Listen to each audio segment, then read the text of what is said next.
So here's how to integrate WordPress with Webflow. It's actually quite easy to do, so make sure you watch till the very end so you don't skip any important steps. For this, first you will need to create your WordPress or Webflow account. Integrating WordPress with Webflow involves embedding your WordPress content into the Webflow designed website. You can do this by following these general steps. For this, first you will need to go to your WordPress dashboard. Here in the WordPress dashboard, you will be able to view this option plugin. Click on it and then click on the add new option. After clicking onto this option, now it will redirect you to the page where you will be able to view these plugins.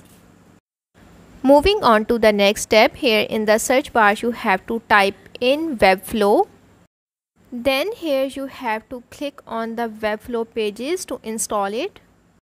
Once you have successfully installed the Webflow pages onto your WordPress site, now click on this option here. After clicking onto this option, now your Webflow pages has been successfully activated. Now in the left menu you will be able to view the option of Webflow pages. So that's how to integrate Webflow with WordPress.